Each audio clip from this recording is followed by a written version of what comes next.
Hello and welcome to my YouTube channel the doctor who tell stories. मैं हूं आपके साथ डॉक्टर निमी रस्तोगी। मैं अपनी छठी कहानी लेकर आपके बीच हाजिर हूं।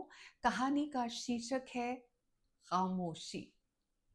बहुत सारे लोग ये कहते हैं कि बड़े शहरों में बहुत शोर है, बहुत डिस्टरबेंस है। अगर आपको सुकून चाहिए तो आप छोटे शहरों की तरफ जाइए, गांव कस्बों की तरफ जाइए, वहां आपको शांति मिलेगी। वहीं दूसरी तरफ ऐसे भी लोग हैं जहाँ जिनको शहरों में अपनी एग्जिस्टेंस बेहद उबाऊ, आइसोलेटेड और इम्पर्सनल खामोशी से भरी हुई लगती है। और वो ऐसी खामोशी है जिसे वो सह नहीं पाते हैं। उनको शोर चाहिए, उनको एक फेमिलियर नॉइज चाहिए अपने आसपास।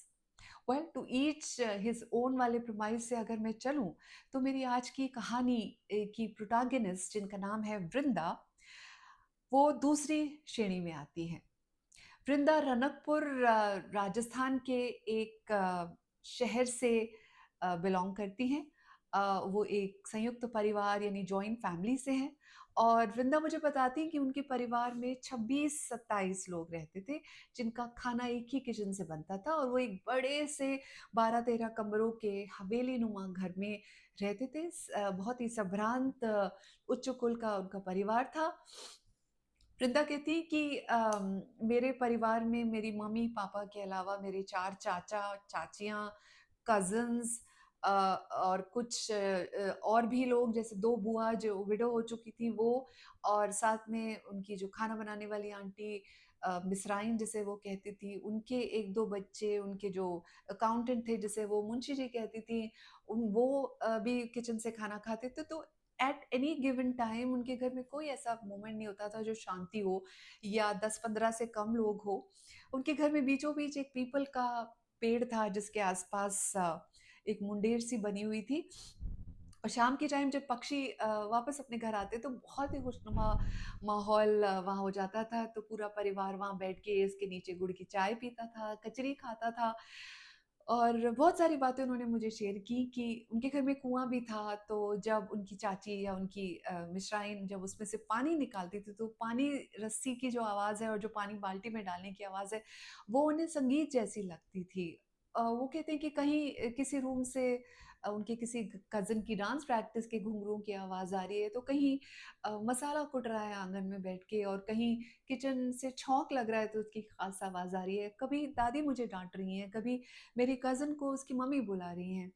तो आसपास बहुत ही शोर भरा और खुशनुमा माहौल था जिसको वृंदा काफ़ी बाद में मिस करती हैं। वृंदा के बारे में जानने वाली सबसे महत्वपूर्ण बात ये है कि वृंदा वैसे तो हायरार्की में फैमिली में सबसे बड़े बेटे जो थे उनकी पुत्री थी। और उनका रियल भाई नहीं था, भाई या बहन कोई नहीं था। बिकॉज वृंदा को पहले से बता दिया गया था कि क्योंकि उनके बच्चा नहीं हुआ था तो उनको गोद लिया गया था। उनके माँ बाप ने उन्हें गोद लिया था और ये बात वृंदा को पता थी और इससे कोई फर्क नहीं पड़ता था। वृंदा के चाचा चाची और उनके जो बुआ वगैरह सब उनको बहुत लाड करते थे, बहुत प्यार से पालते थे। हालांकि वो अपने चाचा चाची के बच्चों से छोटी उम्र की थी। उनकी कुछ कजिन्स की शादी भी हो गई थी, उनके भी बच्चे हो गए थे, तो न्यूबॉर्न्स भी उनके घर में थे।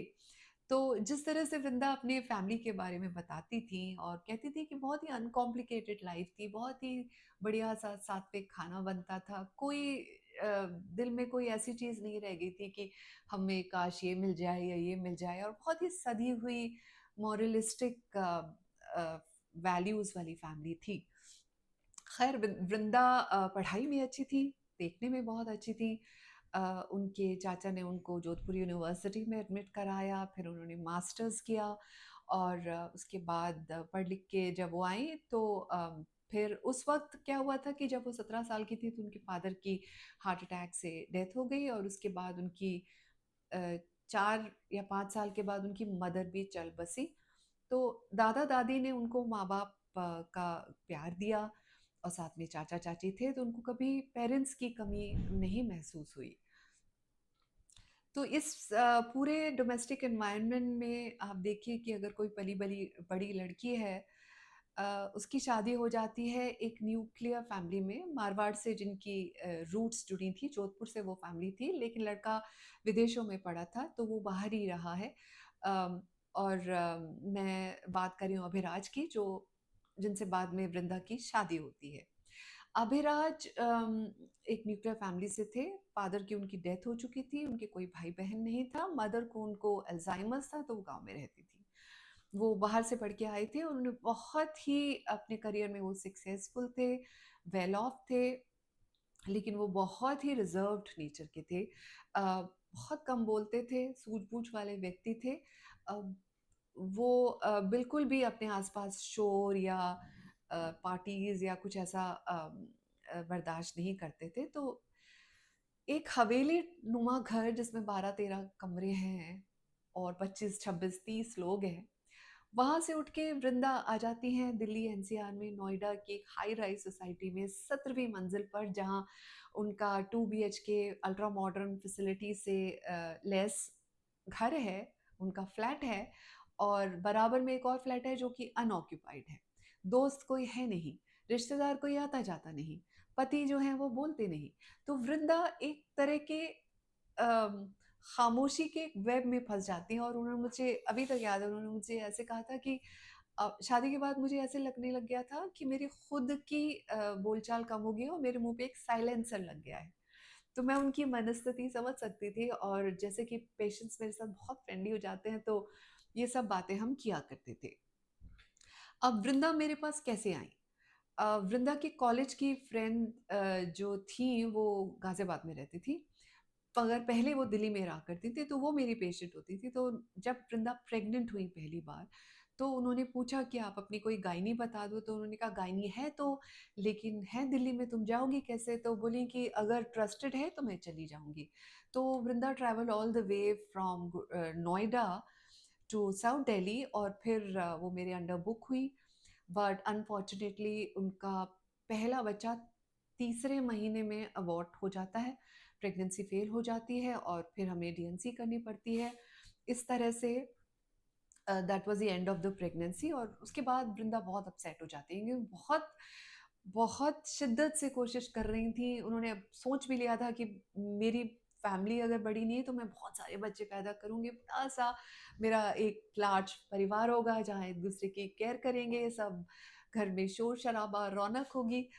तो 27-28 साल की वृंदा इस तरह के ख्याल और सपनों में जीती थी।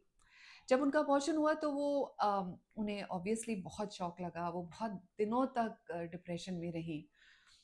और फिर मेरे पास आई तो मैं उन्हें एश्योर किया कि कई बार ऐसा होता है, पहली प्रेगनेंसी फेल हो जाती है, बट इसमें कोई हताश होने की बात नहीं है, आप दोबारा से कंसीव कर लेंगे, ट्राई करते रहिए।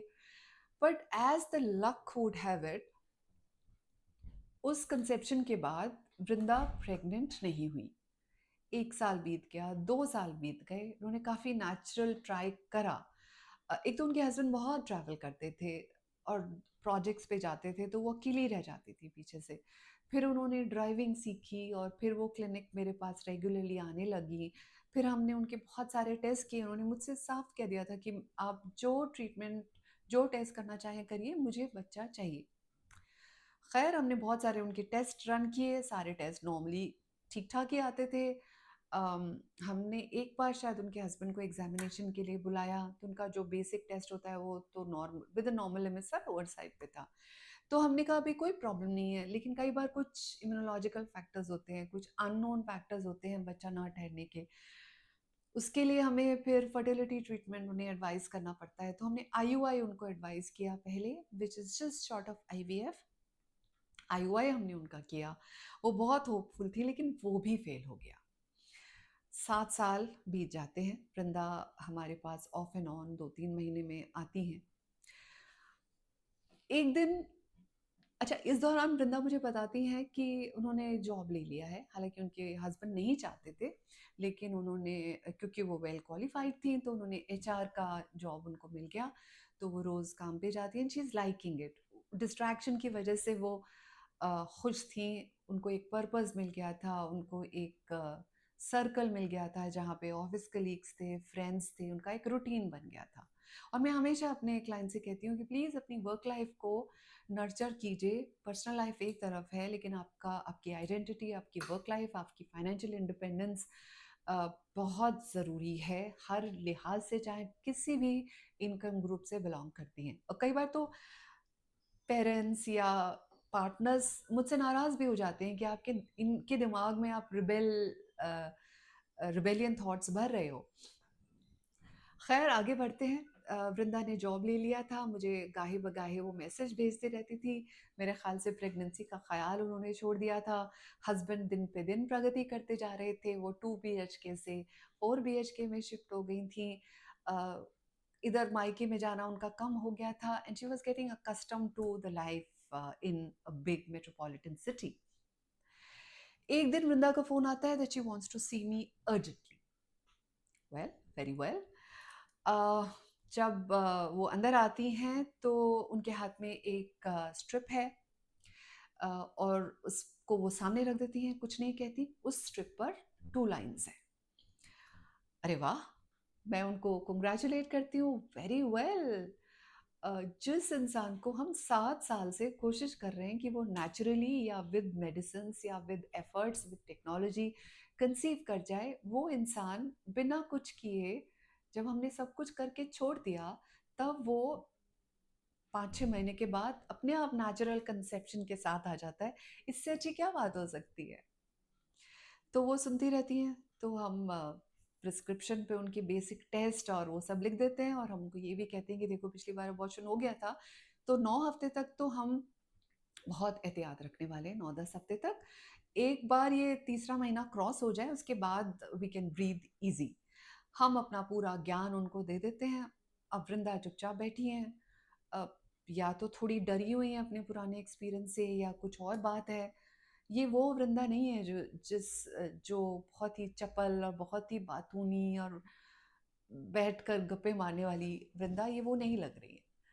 खैर बहुत ज़्यादा तो हम कुछ कर नहीं सकते, वो चली जाती हैं। चली जाती हैं, उसके बाद आती ही नहीं है। जो रेगुलर ट्रीटमेंट होता है, जो टेस्ट होते हैं, जो सोनोग्राफी होती है, तरह तरह के अलग अलग स्टेजेस पे जो टेस्ट होते हैं, वो नहीं आती। अब हमें ये लगता है कि क्योंकि वो बहुत आगे शिफ्ट हो गई थी नोएडा में, हमें लगता है कि उन्होंने और उनके हस्बैंड ने ये सोचा होगा कि अब डिलीवरी तो उन्हें नोएडा में ही करानी है, और ये साउथ दिल्ली तो बहुत दूर पड़ जाएगा, तो मे बी उन्होंने अपनी गायनी भी चेंज कर ली है, और वो एंटीनेटल चेकअप अपने घर के पास ही किसी गायनी से करा रही हैं, which is absolutely fine, because हम भी नहीं चाहते कि पेशेंट किसी तकलीफ में आए। खैर एक दिन 2-2.5 महीने के बाद आती हैं। उस वक्त उनका शायद 10th या 12th वीक चल रहा था, तो हम उनको थोड़ा सा डांटते हैं कि कहाँ थी, इतनी लापरवाही नहीं करनी चाहिए। तो कहती है मेरा जॉब बहुत डिमांडिंग है, मुझे टाइम नहीं मिला। ये वो बैठती हैं, लास्ट पेशेंट थी वो, और मुझसे कहती हैं doctor can I have a glass of water. मैं उनके लिए मेरे फ्रिज में रखे हुए पानी की बॉटल निकालती हूँ, मैं उनको पानी देती हूँ। पानी पीने से पहले ही वो सर रख के टेबल पे रोने लग जाती हैं। रोती जाती हैं, रोती जाती हैं, बहुत देर तक रोती रहती हैं। फिर मुझे चिंता भी होती है, मैं थोड़ा सा उनको कंसोल करने के लिए 2-4 बातें बोलती हूँ, और वो उठा के देखती हैं। मैं उनसे कहती हूँ कि आँख से आँख मिला के पूरी बात बताओ, हुआ क्या है? तो कहती हैं बस आप सुनेंगी तो आप भी हैरान हो जाएंगी। थोड़ा सा अपने आप को कंपोज करके विंदा जो मुझे बताती हैं, it's nothing less than a bomb. वो मुझे कहती हैं कि उनके और उनके हस्बैंड के बीच में सब ठीक ठाक चल रहा है, बट उनके हस्बैंड एज यूजुअल बहुत बिजी रहते हैं, तो सेक्सुअल इंटीमेसी बहुत कम है। बट उनके ऑफिस में एक पार्टी थी, जब उन्होंने कंसीव किया उससे 1 महीना पहले। तो उनके हस्बैंड बाहर गए थे, तो वो पार्टी इसलिए थी क्योंकि उनकी ऑर्गेनाइजेशन ने एक माइलस्टोन नया हासिल किया था, जिसमें सब लोग, सारे जितने भी ब्रांचेस हैं, जितने भी और टाउन्स में ऑफिसेज हैं, उन सब के एग्जीक्यूटिव्स आए थे, and everybody was enjoying, celebrating. तो उनका एक वर्क कोलीग था जो कि बैंगलोर से आया था, वो उनसे काफ़ी छोटा था, and she got talking to him and she got irresistibly attracted to that guy. She says, I was just completely, it was love at first sight when I saw, and he was very good, and थोड़ा सा उन्होंने alcohol P ली, जो भी कहानी उन्होंने मुझे बताई मैं आपको बता रही हूँ. अब इसमें कितना सच है मैं नहीं जानती, बट नोइंग वृंदा ये कहानी ऑलमोस्ट जेन्युइन है. देन शी सेज कि before I could realise they were physically intimate, the colleague and Vrinda. And next morning, it's all tata bye bye. It was just a one night stand. Neither he wanted nor she wanted. But as the luck would have it, that month she missed her cycles. She said, I was intimate with my husband only once, but that was in the first 10 days of my cycle, which is not the fertile phase. Okay. पहले तो मैं उनसे कहती हूँ कि आप थोड़ा सांस लीजिए, इतना कोई heavens have not fallen, you have conceived, all right, you slept with a guy, all right, अब आप बताइए कि करना क्या है. उन्होंने मेरी तरफ ऐसे देखा जैसे मैं उनके लिए डिसाइड करूँगी, एंड मैंने उनको कुछ नहीं कहा, ना उन्हें डांटा, भाई मैं कौन होती हूँ उनको डांटने वाली, ना मैं उनसे कहा कि बच्चा गिराइए, ना मैंने उनसे कहा बच्चा मत गिराइए. वो मेरी तरफ देख रही हैं क्या. फिर उन्होंने जो सवाल पूछा कि डॉक्टर पूरी ज़िंदगी हो गई मेरी, मैं एक बच्चे के लिए तरस रही हूँ, अपनी फैमिली के लिए तरस रही हूँ, आप मुझ पे टेस्ट कराई जा रही हैं. इट सीम्स कि मेरा मैकेनिज्म तो बिल्कुल ठीक है, मेरे अंदर कोई प्रॉब्लम नहीं है, but who will address the issue with the guy. I mean I sleep with a younger fellow and I conceive in one stroke. तो अब मैं ये बच्चा गिराऊं, या आपको लगता है कि मुझे अपने हस्बैंड को बता देना चाहिए, या मैं अपने हस्बैंड को ना बताऊं, is there any way that he will come to know. बहुत सारे सवाल उन्होंने साथ साथ इकट्ठे पूछ लिए. मुझे उन सब के जवाब ना देने थे ना मुझे पता था. पर कहते हैं ना, एक ब्लैक होता है, एक वाइट होता है, एक बीच में ग्रे होता है. Achieving pregnancy in Vrinda's case was somehow an achievement. Somehow, I don't know, मेरा तो कोई रूल नहीं था. To entertain a thought that this pregnancy will eventually be terminated if she decides to tell her husband, or even if her guilt becomes too overwhelming, it was upsetting for me. इतनी मुश्किल से तो हुआ है. So I could not gather myself to say कि इसको गिरा. I just kept silent. मैं पूरी तरह से खामोश थी. She asked me, मैं अपने हस्बैंड को बता दूं. मेरे मुंह से जो जो आवाज़ निकली वो मैं सुन के खुद ही हैरान रह गई. इन हाइंडसाइट तो बहुत ज़्यादा. मैंने कहा ऐसी गलती हरगिज़ मत करना, तुम्हारी रिलेशनशिप ख़राब होगी, बच्चा तो खैर बचेगा ही नहीं, विल बी लेफ्ट नोवेयर. अब मैंने ये क्यों कहा मुझे नहीं पता. Maybe there is a grey shade within me also. उन्होंने मुझसे कहा क्या मेरे हस्बैंड को पता चल सकता है कि ये मेरा बच्चा नहीं है. Considering that they were intimate once, technically no, unless या तो वो खुद बता दें या फिर हस्बैंड को कोई शक हो जाता है. तो मैंने सर ऐसे हिलाया. आई डोंट नो उनको ये एश्योरेंस लगा, क्या लगा, क्यों लगा, अब पूरी तरह से मुझे विविडली याद भी नहीं है, but somewhere I was just keeping my fingers crossed. She should not tell her husband. She should just continue with this pregnancy. बाद में अगर अडॉप्शन करना है, यहाँ कम से कम एक पार्ट तो अपना खुद का है. उफ, I don't know what I was thinking. She leaves, चली जाती है. मुझे नहीं लगता उन्होंने कोई प्रिस्क्रिप्शन फॉलो किया, उठाया भी. चली जाती हैं, मे बी फिर 2-3 महीने तक नहीं आती हैं. And I am on often she crosses a mind, and हम लोग स्टाफ में भी बात करते हैं, स्टाफ को ये सब नहीं पता कि बड़े दिन हो गए वो पेशेंट नहीं आई, उनका लेवल 2 ड्यू है, उनका एंटी स्कैन ड्यू था, उनका जीटीटी ड्यू है, वो आई नहीं.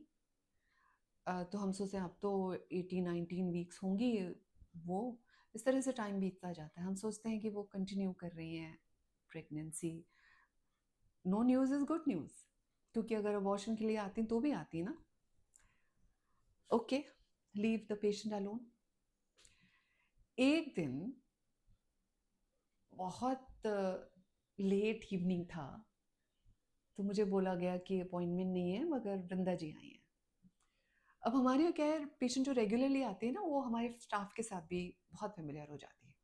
तो आधा रोल तो हमारी टीम का होता है, ट्राइजिंग, इंटरव्यू, उनकी हिस्ट्री लेना, उनके पैरामीटर्स, हीमोग्लोबिन हर बार हम चेक करते हैं, urine routine microscopy.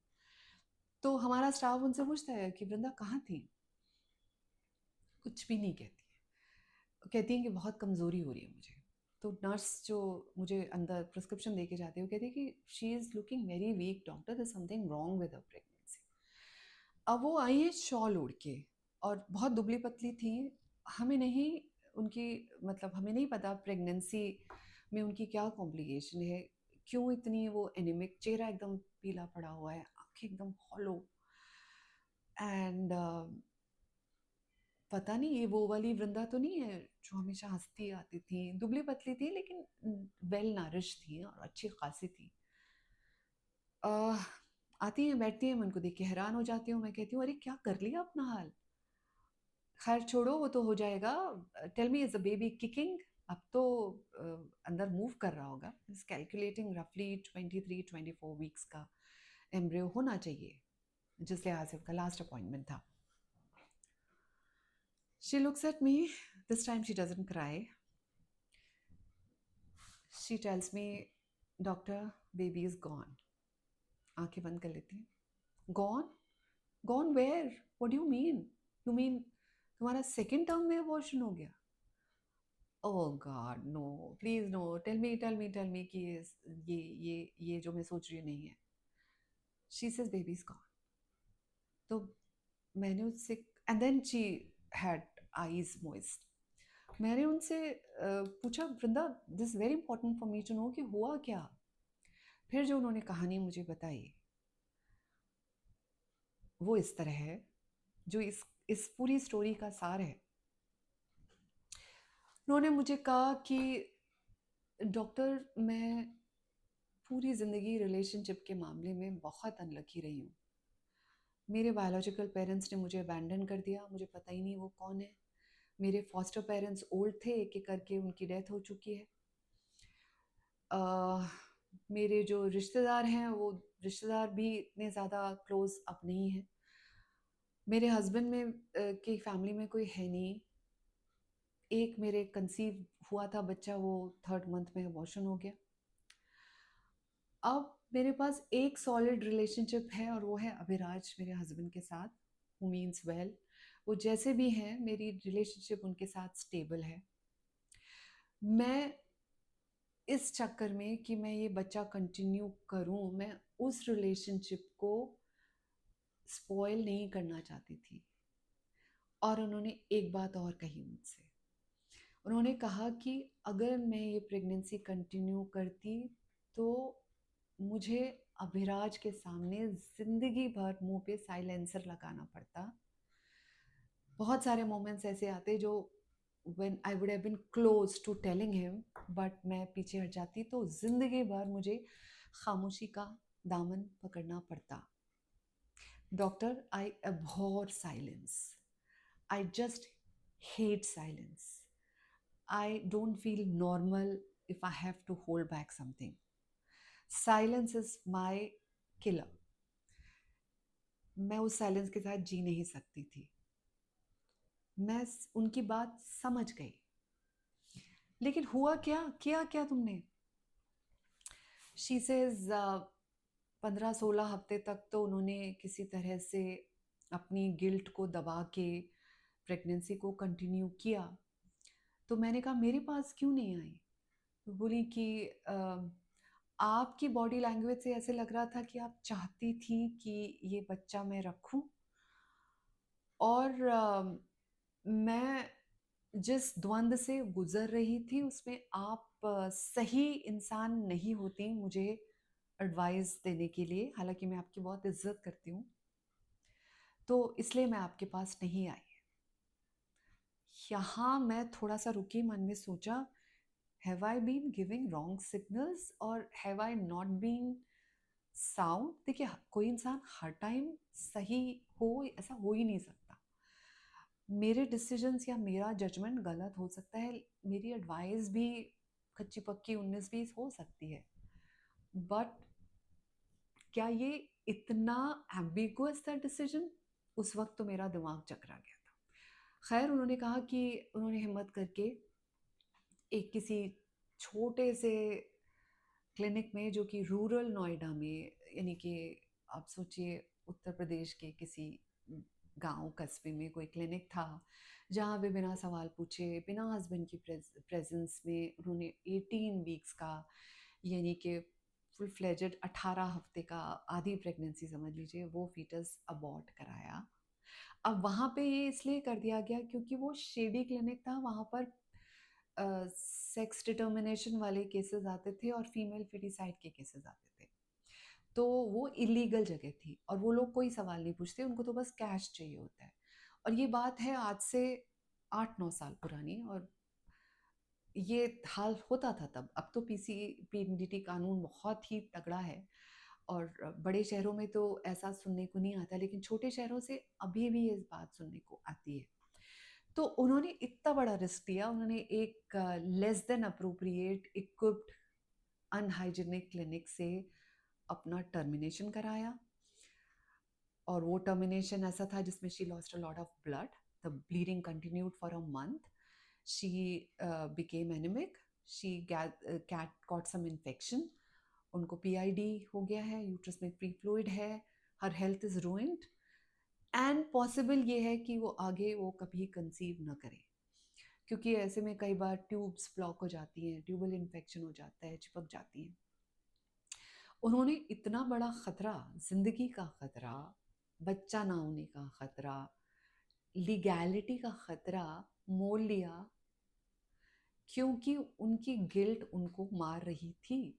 She was dying every day. Now that the baby is history, she has ill health but she has a clear conscious. Vrinda इतनी बहादुर भी हो सकती हैं, मैंने नहीं सोचा था। वृंदा का दिल इतना साफ, इतना ईमानदार हो सकता है कि वो अपनी की गई एक भूल को करेक्ट करने के लिए अपनी जिंदगी दांव पे लगा सकती हैं, वो भी all by herself with nobody by her side. My respect for that human increase to manifold. अब रिस्पेक्ट कीजिए, कहिए या ऑ कहिए या कुछ भी कहिए, I invested my time in that girl. I understood her state of mind. I even understood why she hated silence. I understood her action. I just felt like saluting that woman. तो ये थी मेरी आज की कहानी, खामोशी। कैसी लगी आपको? कमेंट बॉक्स में ज़रूर बताइएगा। कहानी में हर बार कोई शॉकिंग बात हो, मसाला हो, ऐसा हो नहीं सकता, बिकॉज ये रियल लाइफ एक्सपीरियंसेस से इंस्पायर्ड स्टोरीज़ हैं। हालांकि इन स्टोरीज़ का किसी व्यक्ति विशेष या सिचुएशन से कोई संबंध नहीं है। मेरे क्लिनिकल अनुभव में मेरे लिए ये एक हाईलाइट रही है। आई डोंट नो आप इसको कैसे लेते हैं। अगले हफ्ते फिर से मिलूंगी एक नई कहानी के साथ। तब तक इजाज़त दीजिए। नमस्कार।